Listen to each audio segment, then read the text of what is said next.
Welcome back, y'all. So today I'm going to be talking about the SIG 5.56 series of rifles and my thoughts on them. So imagine that you sat an AK in a room with an AR and it had a baby. That is what you get when you get the SIG 5.56. Full disclosure, I found this gun, I got this gun at my local gun store one day on a whim because Silencer Co. was having a like a demo day where everybody was doing a bunch of shooting, and they also had a buy one get one free thing on suppressors. So I bought a suppressor and I bought this rifle to shoot that day. This was really kind of cheap because these did not sell well, and actually really liked the gun though. I've always been a fan of like the 5.52 Commando. Those are pretty much unobtainium in the US when you can, like even the 5.53 Commando, you know, if you can get one imported or catch one of the deals, you know, they're several $1,000s, and then you have to spend the money to convert them and use the proprietary $100+ a piece magazines. This one, I really wish they had come out with these at a different time, and when their reputation was better, because these came out in the late 2000s when SIG was at pretty much the bottom of their reputation because they had a lot of QC issues and whatnot. Well, this one I got lucky on. It's really been very solid. It's a full size, 16-inch rifle. I really wish I'd have found one of the pistols to convert to an SBR, but do it like a 5.53 clone, but that's beside the point. These were a few years ago were really cheap on the market because nobody wanted them, and understandably so, because they didn't sell well. They weren't very highly advertised. They weren't stocked well by dealers, and SIG had a bad reputation at the time when they were popular, or when they were at their height. It's considerably, if you saw this back then in the gun store next to an AR, it's heavier than an AR. There wasn't a lot of why should I get this back then.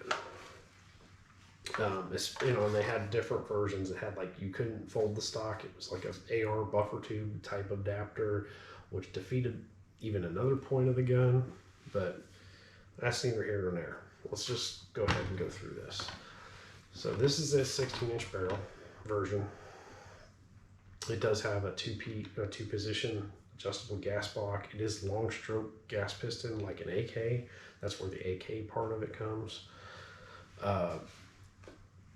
In fact, if I took this apart, which I will here in a minute, it looks very similar to an AK in that aspect, which adds to the weight of this thing and some of the nuances of the gun.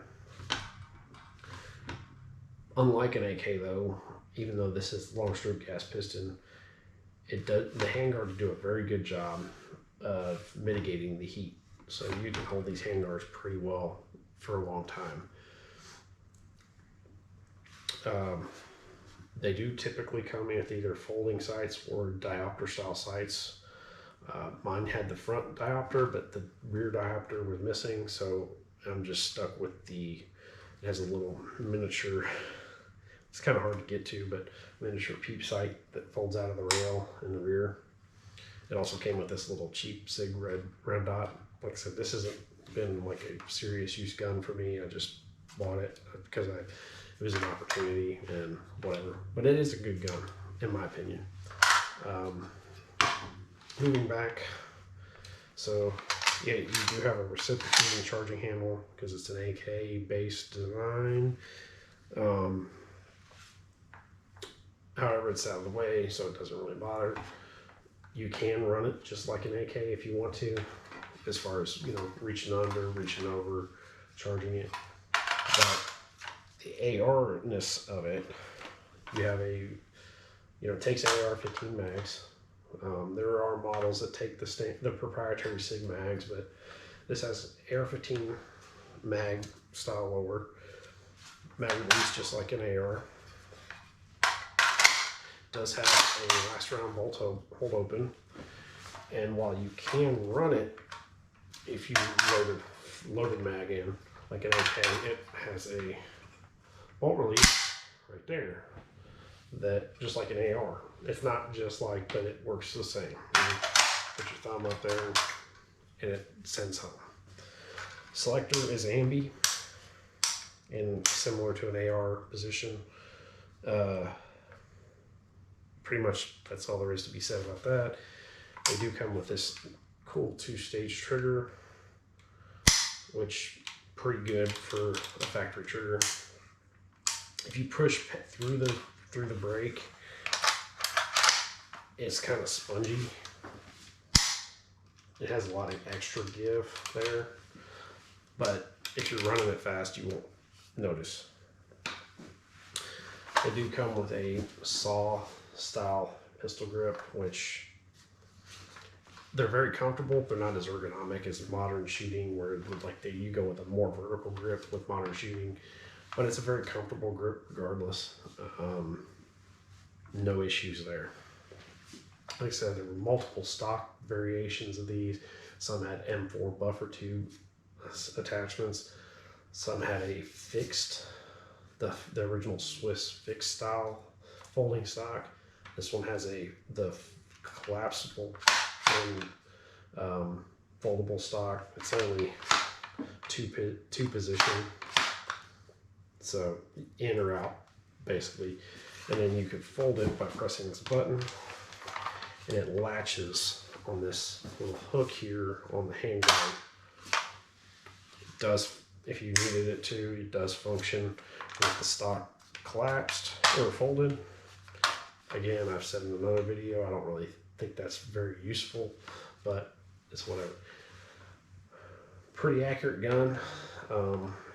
Easily an MOA and a half to MOA gun if you do your part. Good ammo. It's like basically like the Swiss, the original 550 series. It's like the Swiss took the AK and like, well, we'll make it fancier and better, and they did. Yeah, these are very interesting guns. You know, the 5.52 Commando, I've always wanted one of those, and that's kind of what drove me to getting this, even though it's not even close, you know, as far as, you know, this is easily twice the barrel length almost as the 5.52, but that's whatever. Taking apart, you know, you have your takedown pins like an AR. However, if you took this, get your recoil spring here, and you basically have to take your gas system apart as well. It's more of a complex takedown, but when you take it apart, you have a long stroke rod, part of the bolt carrier assembly goes up through here. Looks like an AK on the inside, almost basically. There's not a lot of options when it comes to getting aftermarket triggers. Pretty much you're stuck with what they got, but it's good enough. So you really you don't really need to. I do wish I had been able to get the rail sections, these two little holes here. You can put a rail section there to mount a light. I wish I'd have been able to get some of those. They're kind of gone the way of the Dodo now, but it's a good rifle. It's just heavier than an AR, so is it really worth it over an AR? That's a question for another day, I think. Anyway, kind of comparing it, I didn't really mean to do this, but you know, SIG came out with this to bring it to the US market. You know, these 5.52 rifles are from the 70s and 80s. originally, and they came out with this US version with the snag mag design, lower receiver.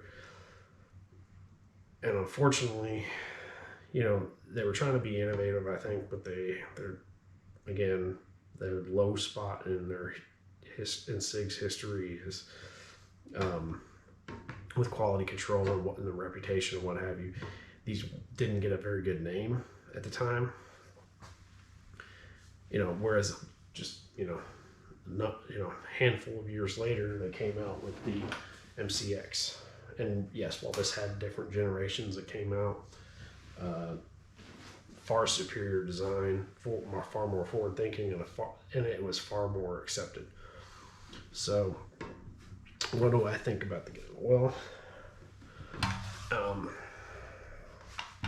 when these were offered for sale, you know, a lot of people probably bought these as like their first gun that was in 5.56, and some probably never had a problem with them. Some probably did. I've never had a problem with this one. It's not my primary gun. It never will be. But like, if you had to pick this, like it was this or nothing, I don't think you would have any issue. You don't have as many options when it comes to mounting stuff. There is a quad rail type handguard you could get for this at one point to mount other things, but you know, you're basically got a heavier AK or heavier AR that operates similar to an AK. Yeah, it is what it is. They're probably not battle proven. I mean, I wouldn't call it battle proven. It's this version, like the original Swiss versions, absolutely. But you know, if you had to have this or nothing, this would probably suit you well. I just wanted to go over this real quick because there weren't a lot of these sold, so they're kind of, you know, some people may see one used in the gun store and wonder if it's worthwhile. And I think they're cool guns. If you had to choose between this and buying a cheap AR, because you can probably get this for pretty cheap nowadays, buying a cheap AR, I would probably get this over the cheap AR just because they actually run, versus a cheap AR might run for a little bit and then you just have to replace it anyway. So that's neither here nor there. I think that'll pretty much cover that on this video. If you have any questions, guys, please, you know, make sure to comment and like, share, and subscribe. And until next time, I'll be back.